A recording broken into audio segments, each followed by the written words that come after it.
The rain-slicked streets of Tokyo's Ginza district gleamed under the neon haze, where luxury converged with shadows. The Imperial Blossom, a high-end izakaya tucked into a narrow alley off the main boulevard, hummed with the low murmur of salarymen unwinding after long boardroom battles and the occasional tourist seeking an authentic taste of the city's underbelly. Crystal chandeliers cast fractured light across polished mahogany tables, and the air carried the sharp tang of sake mingled with sizzling yakitori from the open grill. It was a place where deals were sealed over whispered conversations, and the staff knew better than to linger on the faces of the patrons who paid in crisp bills without asking for change. Lena Takahashi moved through the evening rush with the practiced grace of someone who'd been slinging drinks and plates here for 3 years. At 28, she was a fixture, petite, with sharp features inherited from her Japanese father and the warm olive skin from her Korean mother, her black hair tied back in a neat ponytail that swayed as she balanced trays. The job paid the bills for her tiny apartment in Shibuya, but it was the tips from the high rollers that kept her dreaming of something more, like art school or escaping the grind altogether.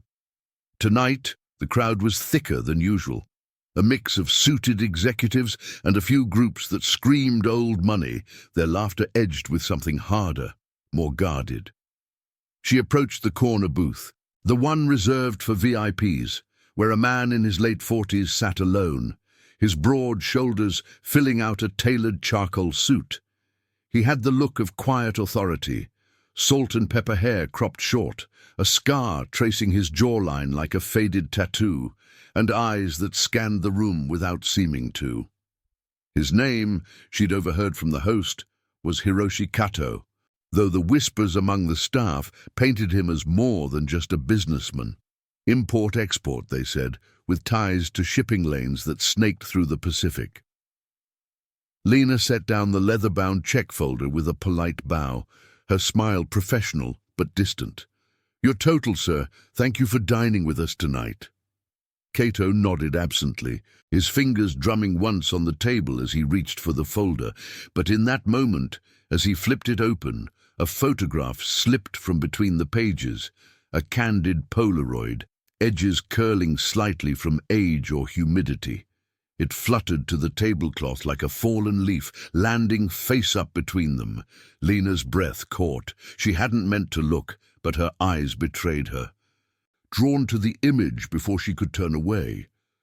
There, in faded color, stood her mother, younger, maybe in her 30s, with the same warm smile Lena saw in her own mirror every morning.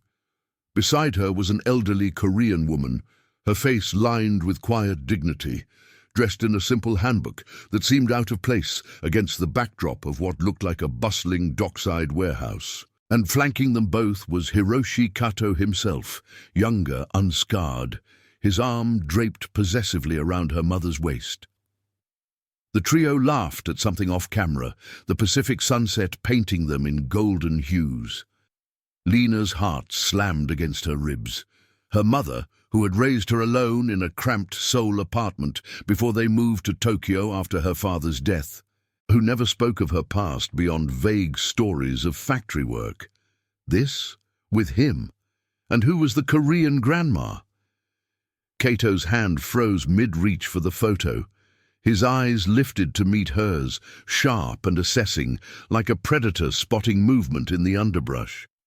"You see something familiar?"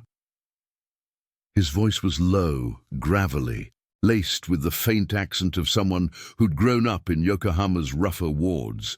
Lena swallowed, forcing her face neutral even as her mind raced.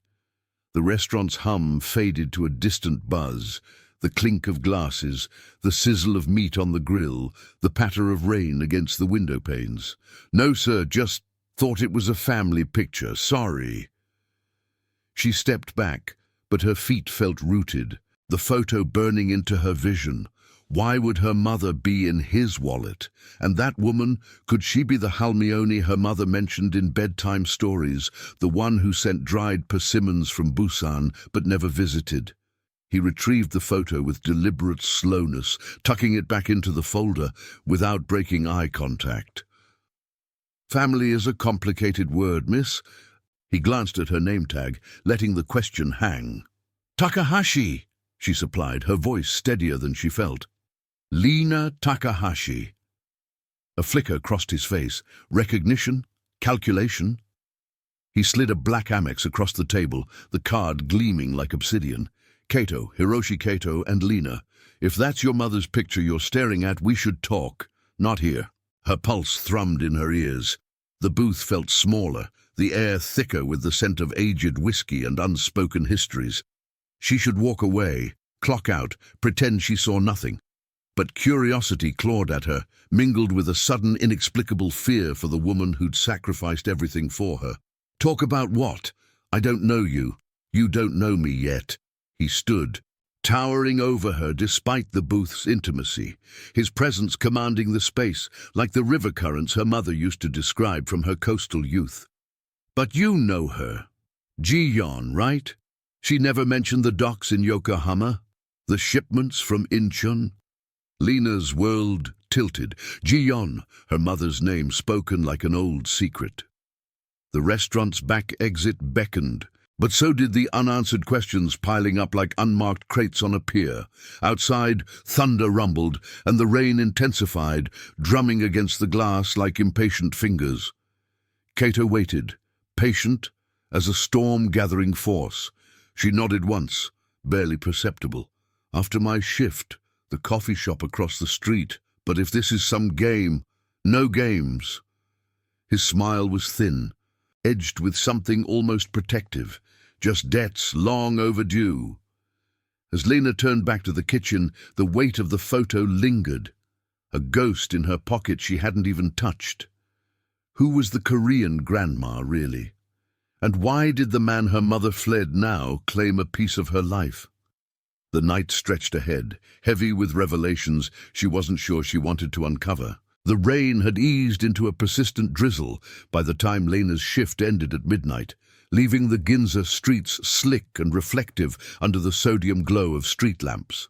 She shrugged on her raincoat, the plastic crinkling against her skin, and slipped out the back door of the Imperial Blossom, the alley's puddles splashing under her boots.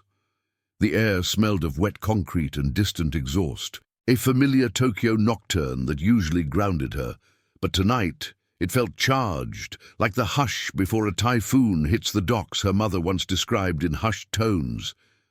She crossed the narrow street to the coffee shop, a nondescript hole-in-the-wall called Midnight Brew, its windows fogged from the steam of late-night espresso machines. The place catered to night owls and insomniacs, with mismatched stools and a chalkboard menu scrawled in hasty kanji. Lena ordered a black coffee to go, but lingered at the counter, her eyes scanning the empty booths. Kato was already there, in the far corner, nursing a cup of what looked like straight whiskey disguised as tea. He nodded once as she approached, his posture relaxed but alert, like a sentinel in civilian clothes. "Miss Takahashi," he said, gesturing to the seat opposite him. His voice carried the same gravelly timbre, now softened by the shop's ambient jazz piping from a tinny speaker. Up close, the scar on his jaw caught the dim light, pulling taut as he spoke. "Sit. This won't take long, if you want it that way." Lena slid into the booth, the vinyl creaking under her. She kept her coat on, hands wrapped around the paper cup for warmth, the steam rising like a veil between them. The coffee's bitterness grounded her, but her mind raced, images of the photo flickering like an old film reel. Her mother Ji-yeon, laughing on that dock, the elderly woman's handbook fluttering in the breeze. You knew her? How? And don't spin stories. She raised me alone after my father died. No mentions of Yokohama or whatever this is. Kato leaned back, his fingers tracing the rim of his cup. The shop's owner, a grizzled man with tattooed knuckles, busied himself behind the counter, wiping down the espresso machine with deliberate slowness. Too deliberate, Lena thought, as if he knew not to interrupt. Outside, A black sedan idled at the curb, its engine a low hum, wipers slicing through the rain.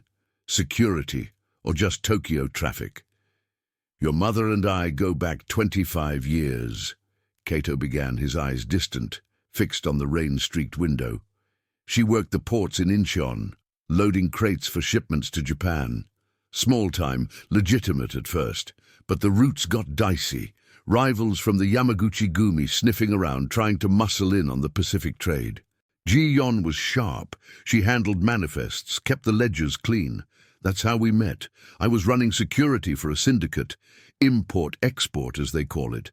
Nothing glamorous, just keeping the cargo safe from thieves and storms. Lena's grip tightened on her cup, the heat seeping through to her palms. Manifests, ledgers. Her mother's bedtime stories of factory shifts suddenly reeked of evasion. And the woman in the photo, the Korean grandma. He paused, a shadow crossing his face. That was Hye-jin, your mother's aunt, your great-aunt, technically, from Busan. She wasn't grandma to anyone but family, but she had pull in the old networks, smuggled herbs and silks before the borders tightened. Ji-yeon brought her to Yokohama for a deal, safeguarding a shipment of rare earths from China. We posed as a family outing to throw off tales. The photo. It was a rare good day, before things soured. Soured. The word hung heavy, like the damp air pressing against the windows.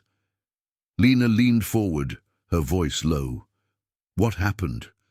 Why did she leave? She moved us to Tokyo when I was 5, said it was for a fresh start. No past, no ties. Kato's gaze sharpened, assessing her like a manifest he couldn't quite balance. A rival crew hit the docks one night. Firefight over a disputed route. Nothing personal, just business. Hye-jin took a bullet shielding your mother. Grazed her side, but it was enough. Ji-yeon got her out, but the heat came down hard. Syndicate fractured, loyalties shifted. I pulled strings to get them safe passage to Seoul. But Ji-yeon cut ties, said she wanted you out of it. No more shadows. Lena's breath hitched. The coffee shop's jazz swelled, a saxophone wail cutting through the tension. Hye-jin, the Halmione from the stories, the one with persimmons and whispers of the sea. Dead or hidden? She never said. Never a word about you or mafia bosses. The words tasted foreign, but they fit the puzzle now. Edges jagged. I'm no boss, Kato corrected, though his tone held no denial. Just a man who keeps promises. Ji-yeon's debt, it's not money, it's protection. She saved my life that night on the docks, spotting a sniper's glint before I did. I owe her. And now, seeing you, it's like she's back. The sedan's headlights flicked on outside, casting long shadows across the booth. Lena glanced out, spotting a figure in the driver's seat, broad-shouldered, face obscured by the rain. Her skin prickled. Was that unease, or just the chill seeping in? What do you want from me? I'm a waitress, not part of your world. Kato slid a small envelope across the table, unmarked but heavy with implication. A key to a safe house in Shibuya. And this. He tapped it once. Inside, a burner phone, clean, and a ledger page, your mother's handwriting, proof of what she left behind. Use it or burn it. But there's movement again, old rivals stirring, sniffing old roots. If they connect you to her... He let the sentence trail, but the implication landed like a crate hitting the pier. Lena's hand hovered over the envelope, the paper cool and crisp. Curiosity warred with caution. Take it, and step into the current. Refuse, and let the river carry secrets downstream. The shop's door chimed as a late patron entered, bringing in a gust of rain-scented air. Kato stood, buttoning his coat. Think on it, but don't wait too long. Debts have a way of collecting interest. As he stepped into the night, the sedan pulled away smoothly, taillights blurring in the drizzle. Lena pocketed the envelope, her heart pounding against the vinyl seat. The ledger page, would it confirm his story or unravel more? And why did the driver's silhouette in the rear view feel like eyes on her back, even now? The rain picked up again, drumming the roof like urgent code as she gathered her things and stepped into the uncertain dark. The drizzle had thickened into a steady downpour by the time Lena reached her Shibuya apartment, the kind of rain that soaked through raincoats and turned sidewalks into mirrors of blurred neon. Shibuya Crossing loomed behind her, a chaotic ballet of umbrellas and headlights. But here in the quieter side streets, the world narrowed to the slap of her boots on wet pavement and the distant rumble of the Yamanote line. Her building was a faded concrete relic squeezed between a konbini and a love hotel, its exterior scarred by years of typhoons and neglect. She fumbled with her keys under the awning, the envelope from Kato burning a hole in her pocket like contraband. Inside, the stairwell smelled of mildew and instant ramen, the fluorescent bulb flickering like a dying firefly. Lena climbed to the third floor, her footsteps echoing off the peeling walls, and unlocked her door. A single deadbolt that felt flimsier than ever tonight. The apartment was a shoebox, a futon shoved against one wall, a hot plate in the corner kitchenette, and a small desk cluttered with sketch pads and half-finished drawings of Tokyo's underbelly. She kicked off her boots, the floorboards creaking under her socks, and flicked on the lamp, its warm glow chasing shadows from the corners. The rain pattered against the single window, a rhythmic insistence that matched her pulse. She sank onto the futon, pulling the envelope from her coat. The paper was crisp, sealed with a plain wax stamp that bore no mark but felt official, like something from a forgotten era of Yakuza lore. Her fingers trembled slightly as she tore it open. Inside lay a burner phone, cheap, black, the kind bought in bulk from Akihabara stalls, and a single sheet of paper, yellowed at the edges, folded once. Unfolding it revealed her mother's handwriting, neat, looping hangul mixed with romanized notes and kanji, the ink faded but legible. It was a ledger excerpt, dated 25 years back, listing shipments from Incheon to Yokohama, crates of electronics components, but scribbled margins hinted at more. Heijin, Silk Route Detour, 2 kilos secured, and lower, Kato, Trust on Sniper Watch, Debt Noted, Ji-yon. Lena's breath fogged the page as she leaned closer, the scent of old paper mingling with the apartment's faint mustiness. Her mother had always kept a journal, but this was different, clinical, coded, like a map to hidden currents. One entry caught her eye. Auntie Hai warns of Yamaguchi tales, Busan contact compromised, extract via private yacht, Dawn. Ye-jin alive then, not just a ghost in stories, but the final line in bolder script, for Lena's sake, cut all lines, no pursuit. A chill slithered down her spine, colder than the rain seeping under the window frame. Protection, Kato had said. But from what? And why resurface now? She set the page aside and powered on the burner phone, its screen lighting up with a single pre-programmed number. No messages, just a blank slate. Her thumb hovered over the call button, curiosity warring with the prudence her mother had drilled into her. Trust no one with shadows in their eyes. Outside, a car door thunked shut, muffled by the downpour, followed by footsteps splashing through puddles below. Lena froze, peering through the rain-streaked glass. The street lamp cast long shadows. A figure in a hooded jacket lingered at the building's entrance, phone to ear, before vanishing into the alley. Coincidence? Or the old rival stirring Kato mentioned? Her own phone buzzed on the desk, her regular one from work, an unknown number. Heart thudding, she answered, keeping her voice low. Moshi Moshi? Lena. Kato's gravelly tone cut through the static, no greeting, straight to the point. You get the package. She glanced at the door, half expecting a knock. Yeah, the ledger. It's real. Mom's writing.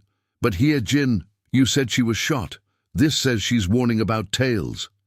A pause, the line humming like an undercurrent. Rain drummed harder, as if the storm itself were eavesdropping. She survived the graze, got patched up in a back-alley clinic. But the hit shook her. She vanished after, back to Busan networks. Your mother insisted, no contact. Yejin's the key to why they're circling now. Rare earths from those old shipments, still valuable. Rivals think Ji-yeon hid manifests. If they trace you... The footsteps returned, closer this time, climbing the stairs with deliberate slowness. Lena's grip tightened on the phone, her free hand inching toward the desk drawer, where she kept a small canister of pepper spray. "Trace me how? I'm nobody." "You're her daughter. Blood's a beacon in this world." His voice softened, edged with something almost paternal. "The safe house key. Use it if you smell trouble. I'll send a car tomorrow. Noon, outside the konbini. We talk more. About protection. About what she owed, and what I owe you." The line clicked dead, leaving only the rain's relentless tattoo. The footsteps paused outside her door, a shadow flickering under the frame, then retreated down the hall. Lena exhaled shakily, sliding the ledger back into the envelope. The burner phone felt heavy in her palm, a lifeline or a leash. She should call the police, or her mother in Seoul, but what to say? "Hey, Mom, remember the mafia boss from your dock days?" No, this was hers to unravel, piece by guarded piece. She moved to the window, wiping condensation to scan the street. The hooded figure was gone, but a black sedan idled at the corner now, wipers sweeping rhythmically, headlights cutting through the haze. Was it Kato's, or someone else's watch? The ledger's codes nagged at her, silk routes, compromised contacts. If Hyejin was alive, where? And what debt tied her mother to a man like Kato, whose promises smelled of possession? Lena dimmed the lamp, curling onto the futon with the burner clutched close. Sleep evaded her, the rain whispering secrets against the glass. Tomorrow's meeting loomed like a freighter on the horizon. Step aboard, or let the current pull her under alone. As thunder rolled in the distance, she wondered if the footsteps would return, or if the real shadow was already inside. If you're enjoying this story so far, tell us in the comments where in the world you're watching from. The morning sun filtered through the rain-washed clouds, casting a pale glow over Shibuya's bustling streets, where salarymen hurried past, with briefcases clutched like shields, and the air hummed with the chatter of schoolgirls and the sizzle of street vendors firing up takoyaki grills.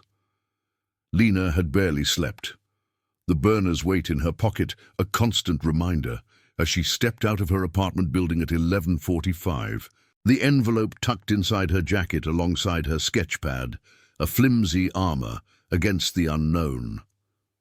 The konbini across the street beckoned with its fluorescent hum, the scent of fresh onigiri and coffee cutting through the urban dampness.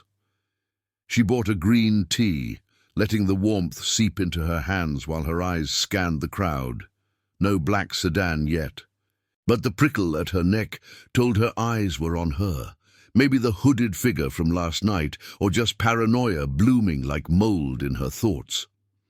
At noon sharp, the car pulled up, a sleek grey Lexus with tinted windows that blended seamlessly into the flow of taxis and delivery bikes. The driver, a compact man in his 30s with a neatly trimmed beard and a wireless earpiece, didn't exit. He simply nodded as she approached, the door unlocking with a soft click. Lena hesitated on the curb, the tea's steam curling away in the breeze. Trust versus suspicion. Her mother's lessons echoed, but the ledger's words pulled harder. She slid into the back seat, the leather cool and supple against her jeans, carrying the faint polish of luxury she rarely touched. "Kato?" she asked, voice steady despite the knot in her stomach. "He's waiting," the driver replied in clipped Japanese, his accent hinting at Osaka roots. No name, no small talk. The car eased into traffic, weaving through Shibuya's controlled chaos toward the expressway, the engine's low purr masking the city's honks and pedestrian crossings. Lena watched the side mirror, spotting a white van 2 cars back. Ordinary, but it lingered too long at the merge. Surveillance, or her imagination scripting shadows. The driver noticed her glance. "Relax, Takahashi-san. We're clean." But his eyes flicked to the rear view, betraying the routine check. They exited near Yokohama's waterfront, the skyline giving way to industrial sprawl, cranes silhouetted against the harbor, the salty tang of the sea mingling with diesel fumes from freighters unloading at the docks. The car pulled into a gated compound disguised as a shipping office. Barbed wire topped the fence, but discreet cameras blinked from poles, their lenses tracking the Lexus like silent sentinels. Kato waited at the entrance to a low-slung warehouse, its corrugated metal walls scarred by salt and time, the air heavy with the creak of mooring lines and the distant call of gulls. He wore a simple navy jacket over slacks, less the magnate now and more the dock worker he'd once been, his scar catching the light as he extended a hand. "Glad you came," he said, his grip firm but brief calloused palms speaking of hands-on days. "This way. No tails followed? My team's sure." Lena followed him inside, the door groaning shut behind them, sealing out the harbor's clamor.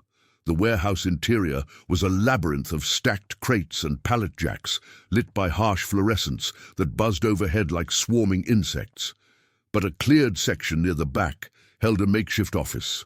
A metal desk, a laptop humming softly, and a whiteboard scrawled with route maps. Incheon to Yokohama, arrows marking detours. The smell of brine and oiled machinery clung to everything, evoking her mother's vague tales of coastal winds. Kato gestured to a folding chair. "Sit. We'll talk facts, not stories." She perched on the edge, eyes darting to the whiteboard. One pin held a faded manifest, similar to the ledger page, entries in her mother's script. "Ye Jin," she said, pointing. "You said she vanished. But if rivals are after old shipments, why now?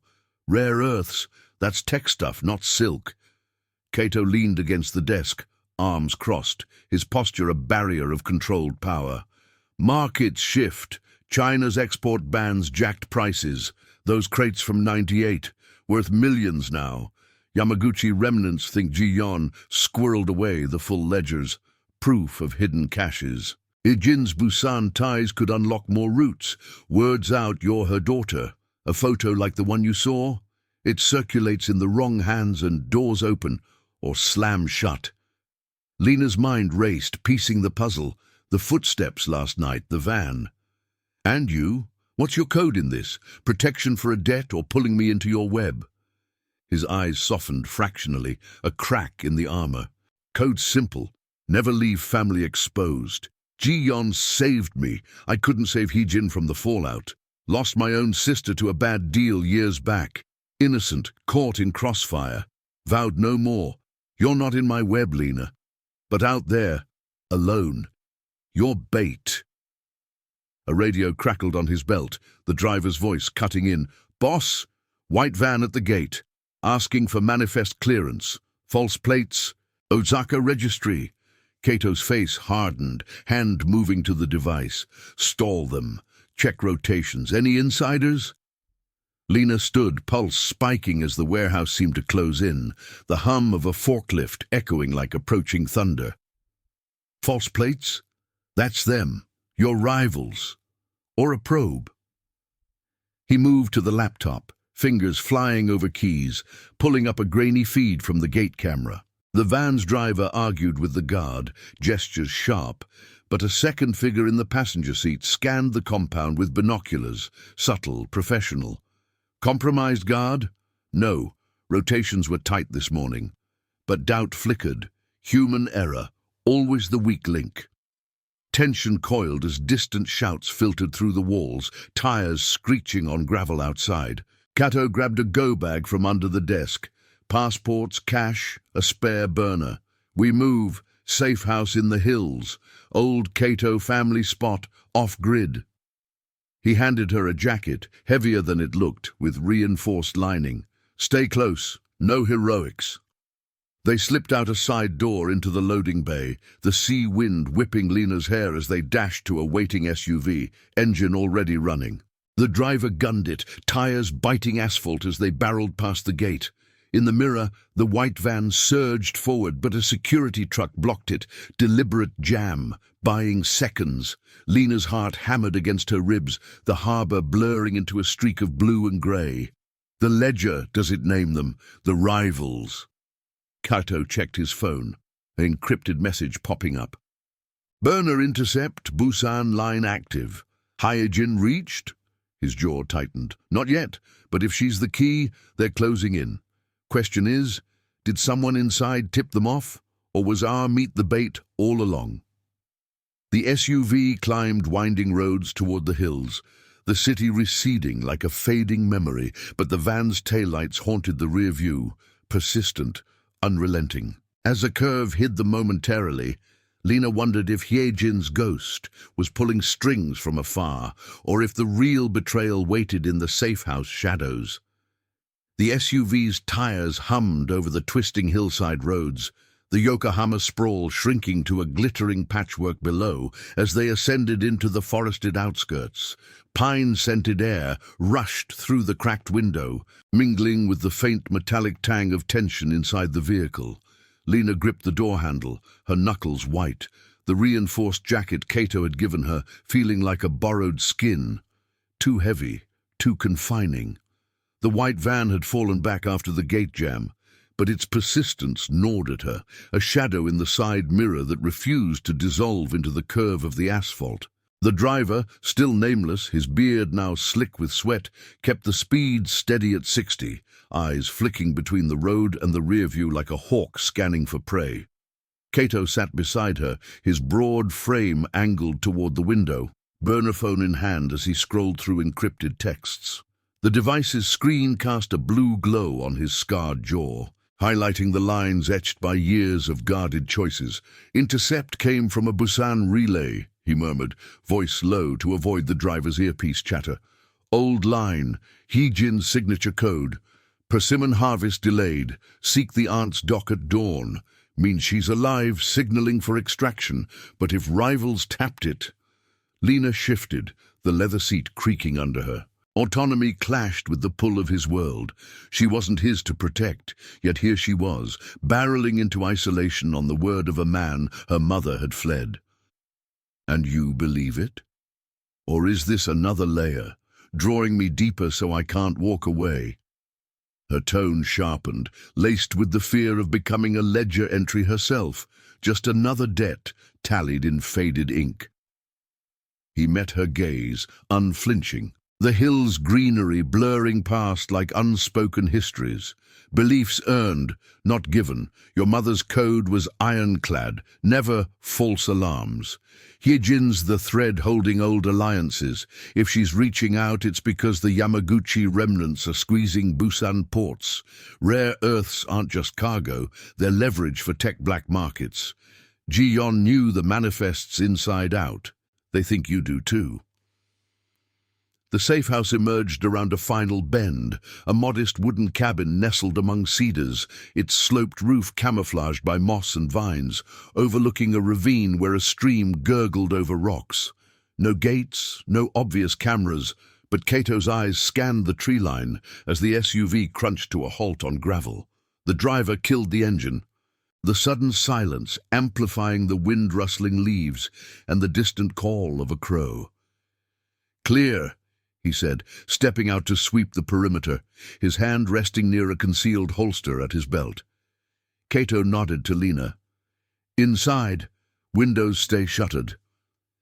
The cabin's interior smelled of polished oak and faint cedar smoke from a stone hearth, the space sparse but fortified. Reinforced doors, a generator humming softly in the basement, and a wall-mounted screen linked to trail cams. Sunlight slanted through heavy curtains, casting barred patterns on the floorboards. Lena dropped her jacket on a worn armchair, the envelope from last night spilling onto the table. Ledger page exposed, its Hangul loops mocking her with half-truths. She traced a finger over the margin note. "Kato, sniper debt." Protect the child. Her, Lena, the child. Loyalty versus fear twisted in her gut. Was this protection or possession masked as duty? Cato busied himself at the screen, pulling up feeds from the warehouse gate. Grainy footage replayed. The white van's plates, Osaka registry, but the angle caught a partial VIN, mismatched to public logs. False plates, all right. Pulled from a scrap delivery truck. Common swap in port heists. He zoomed on the passenger's binoculars, the man's face obscured by a cap, but a tattoo peeked from his cuff. A coiled dragon, Yamaguchi mark. Not random. Someone fed them our location. Guard rotation was solid, no overlaps. Lena joined him, the screen's glow reflecting in her eyes. Insider, your team. Suspicion hung between them, thick as the cabin's shadowed corners. She thought of the coffee shop owner last night, wiping counters too slowly, the konbini clerk who'd lingered on her tea purchase. Human error or betrayal woven into the everyday? Possible. Cato's voice tightened, a rare fracture in his composure. He pocketed the burner and retrieved a secure tablet from a hidden drawer, its interface blooming with encrypted maps, shipping lanes from Incheon dotted with red flags for compromised points. My code doesn't bend for turncoats. Lost too much to them already. My sister, caught in a warehouse blaze set by rivals.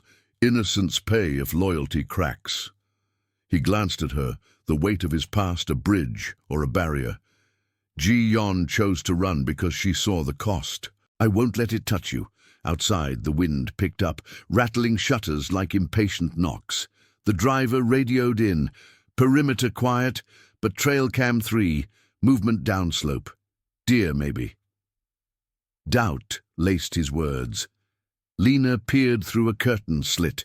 The ravine below shrouded in mist, the stream's rush now a low roar as clouds gathered overhead. Deer don't drive vans, she said, stepping back. The cabin felt smaller, the air heavier with the scent of impending rain, earth and pine sharpening into something electric. Cato's burner buzzed, a single vibration that cut the tension like a blade. He checked it, face paling slightly. Hyojin again. Aunt's dock compromised. Rendezvous Yokohama Tunnel midnight. Bring the heir's key. Heir's key. The ledger. Or something more personal. Like the photo that started this. Lena's pulse quickened. Midnight loomed. A deadline in the dark. We gear up, Cato decided, slinging the go-bag over his shoulder. Tunnel's an old smuggling route, narrow, easy to bottleneck. If it's a trap. He trailed off, eyes on her, the push-pull evident, his possessiveness cloaked in vows, her independence screaming to bolt into the woods alone. Thunder grumbled in the distance, the first fat raindrops pattering the roof. Lena pocketed the ledger, the paper crinkling like a promise, or a warning. As the driver burst in, soaked, reporting the van's distant engine note rising through the mist, she wondered if Hyejin's signal was salvation, or the lure that would drag them all under. The tunnel waited. But who held the real map to its shadows? The rain lashed the cabin's roof in relentless sheets, turning the hillside into a slick labyrinth of mud and shadow as night fell like a blackout curtain over the ravine. Lena paced the worn floorboards, the creak of her boots echoing against the stone hearth, where embers from an earlier fire glowed faintly, casting flickering ghosts on the walls. The air inside hung heavy with the scent of damp cedar and gun oil from the go-bag Cato had unpacked. Spare clips, a compact flashlight, and a laminated map of Yokohama's underbelly, its tunnels marked in red ink like veins pulsing under the city's skin. Midnight approached, the burner phone's clock ticking down like a fuse, Hyejin's cryptic message burning in her mind. Rendezvous at the old smuggling route, bring the heir's key. Cato stood by the shuttered window, his silhouette rigid against the storm's fury, earpiece crackling with updates from the driver scouting the perimeter. Vans circling the base of the hill, 2 miles out, headlights off. They're probing, not charging. His voice was steady, but the scar on his jaw twitched. A tell of the pressure coiling beneath his code, loyalty versus fear. He'd vowed protection, yet every glance her way carried the weight of possession, as if she were already tethered to his world of ledgers and lost kin. Lena stopped pacing, her fingers brushing the ledger page in her pocket. The heir's key, she assumed, its faded Hangul abridged to Hae Jin and the aunt's dock. Probing for what? Us? Or confirmation that you're chasing ghosts? Autonomy clawed at her. She could slip out now, hike down to the road, and vanish into Tokyo's sprawl. But the van's distant engine hum, low, predatory, rooted her. Her mother's choice to cut ties echoed in her veins, a warning against men like Kato, whose debts bound tighter than chains. He turned, eyes meeting hers in the dim light, the rain's drumbeat underscoring the silence. Ghosts have shadows. Hee-jin's signal used her old cipher, persimmon for safe, delayed for heat. If it's real, she's cornered in Busan, rivals squeezing her for the full manifests. Those rare earths? Not just cargo, they're blueprints for black market chips, feeding syndicates from Seoul to Silicon Valley. He unfolded the map on the table, tracing a finger along the tunnel route, a disused freight line under Yokohama's ports, narrow-gauge tracks now choked with rust and forgotten crates. Entry from the warehouse district, exit near the bay, bottleneck at the midpoint, easy ambush if it's a setup. The driver burst through the door, rain streaming from his jacket, face etched with urgency. Boss, trail cam caught it, van splitting. One stays low, the other climbs the service road. False plates match a Yamaguchi front, Osaka haulage, but VIN traces to a torched rig in Kobe last month. Human error or betrayal. The guard at the warehouse earlier, the coffee shop lingerer, cracks in the facade. Kato's jaw set, his code straining. No innocents harmed, but infiltration demanded retaliation. "Mount up!" Kato ordered, slinging the bag. "We take the SUV, cut through the back trail to the tunnel mouth. Driver, you loop and draw the climber. False alarm at the East Ridge." The man nodded, vanishing into the storm, his flashlight beam slicing the darkness like a blade. Lena followed Kato out, the wind whipping her hair, rain stinging her face as they dashed to the vehicle. The engine roared to life, headlights piercing the downpour, illuminating trunks of cedars bowed like sentinels. As they descended, tires churning gravel, the white van's silhouette flickered in the mirror, persistent, closing the gap with calculated menace. The road twisted into Yokohama's industrial fringe, warehouses looming like rusted titans under sodium lights that haloed the wet asphalt. The tunnel entrance yawned from a chain-link fence, half hidden by overgrowth, its mouth a black maw, exhaling cool, musty air laced with the tang of stagnant water and decay. Kato killed the lights, navigating by the dash glow, the SUV bumping over cracked concrete into the shadows. Inside, the world narrowed, walls of soot-streaked brick pressed close, the air thick with the drip of condensation and the faint echo of their breathing. Flashlight beams danced ahead, revealing abandoned rail ties and scattered debris, rusted tools, a forgotten pallet stamped with faded Incheon markings. Lena's heart pounded in sync with the wiper's fading rhythm, the ledger clutched like a talisman. This place. Mom mentioned tunnels once, said they swallowed secrets whole. Possessiveness tugged at Kato's posture as he drove, his hand brushing hers on the gear shift, protective or claiming. "She navigated worse," he replied, voice echoing off the walls. "Hee-jin taught her the routes. If she's here—" A screech of metal halted him. Headlights flooded the tunnel from behind, the white van ramming the fence. On tires spinning on slick ground, but it wasn't empty. Two figures spilled out, shadows detaching with purpose, one raising a suppressor-fitted pistol that glinted in the beams. "Ambush!" Kato barked, flooring the accelerator. The SUV lurched forward, engine straining against the incline. But the tunnel curved, narrowing to a choke point where crates blocked half the passage. Deliberate sabotage. Wires dangling from a tampered junction box overhead. Sparks flew as bullets pinged off the rear bumper, the acrid smell of cordite mixing with the damp rot. Lena ducked low, pulse roaring as Cato swerved, scraping the wall with a shower of grit. They knew the entry, insider tip. The driver? Suspicion fractured the air between them, trust tested by the chaos. He radioed frantically, static his only answer. The van surged closer, its grille crumpling against debris, but the passenger leaned out, firing a burst that shattered the taillight.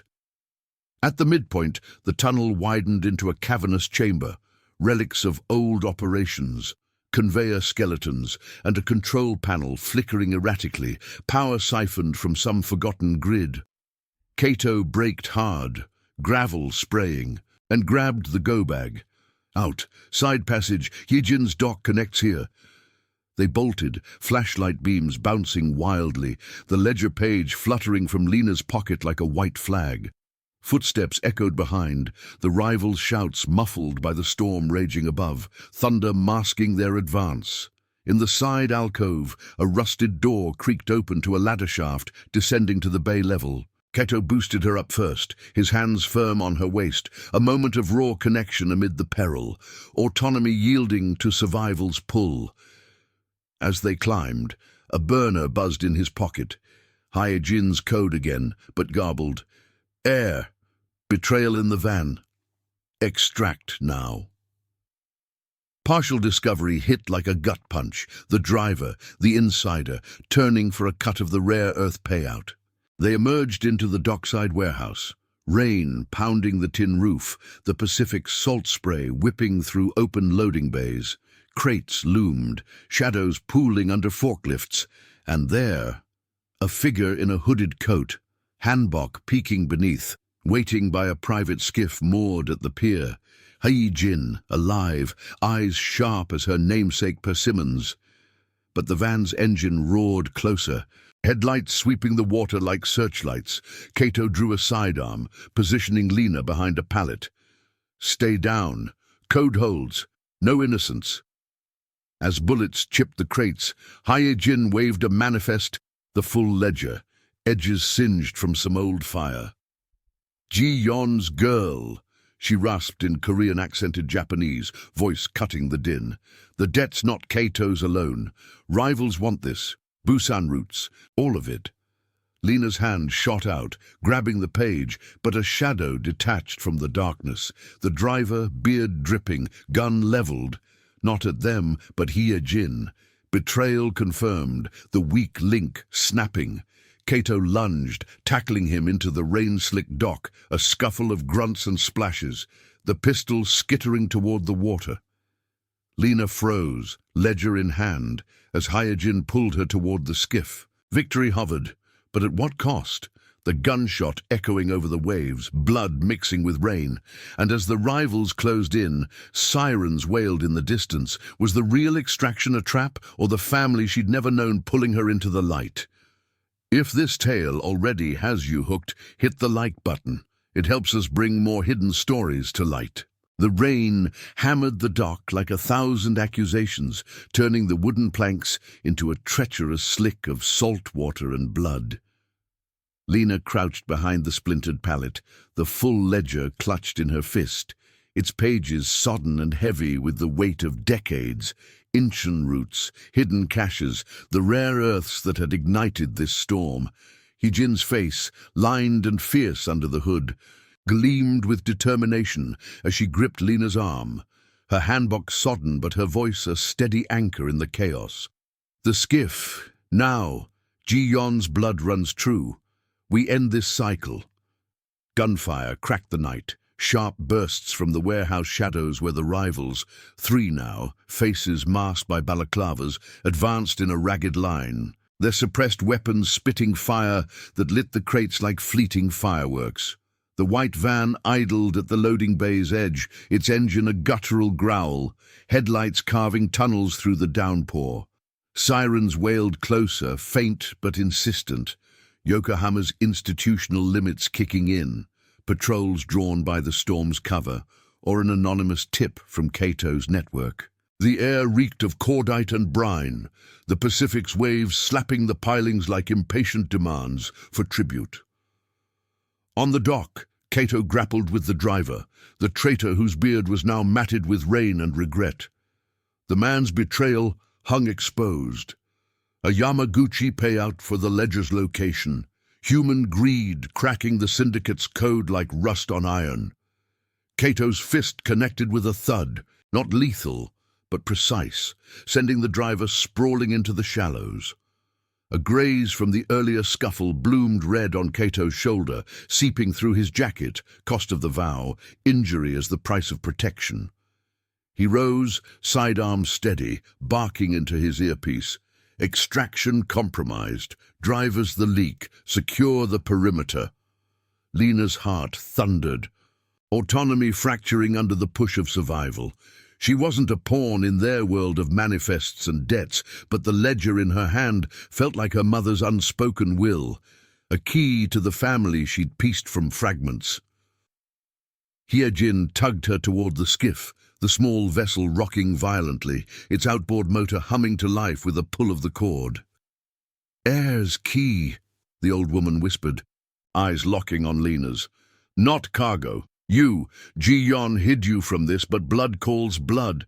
The grandma in the photo, me, your Halmione's sister, guardian of the roots. We protect our own." The rivals closed in, boots splashing, one shouting in guttural Japanese, "The manifests, or the girl dies." Their advance was organized, ruthless, flanking from the warehouse side, using the storm's roar to mask their steps. But Cato's code held. He fired low, clipping a knee to disable, not kill, buying seconds as the sirens swelled. Exposure loomed. Port security would swarm soon, logs tracing the van's plates to Osaka fronts, unraveling threads that could drag Cato's operation into the light. Sacrifice flickered in his glance toward Lena, trust forged in fire, the realization that power's true yield wasn't wealth, but the bonds it tested. "Go!" Cato roared, covering their retreat with suppressive shots that pinged off metal drums. Lena vaulted into the skiff, Hyejin at the tiller, the engine sputtering to a roar as they cut into the bay. Waves battered the hull, cold spray stinging like betrayal's aftertaste, but the rivals faltered. Cato's final shot shattering the van's windshield, forcing a retreat into the warehouse gloom. The traitor driver groaned in the water, subdued but alive, his confession a ledger of its own under questioning lights. As the skiff sliced through the chop, Yokohama's lights receded like fading embers, the storm easing to a drizzle that whispered closure. Hyejin steered toward a hidden cove, an old smuggling berth off the charts, where a larger trawler waited. Cato's contingency, burner coordinated from the tunnel shadows. Lena scanned the horizon, the ledger safe in her lap, its codes now a map not to riches, but to roots. The threat had been real, Yamaguchi remnants organized around pilfered VINs and intercepted Busan lines. Closing in on the rare Earth legacy. Victory came scarred, Cato's wound, the driver's exposure pulling threads that might fray alliances. But the cost revealed the treasure. Protection not as chains, but as chosen trust.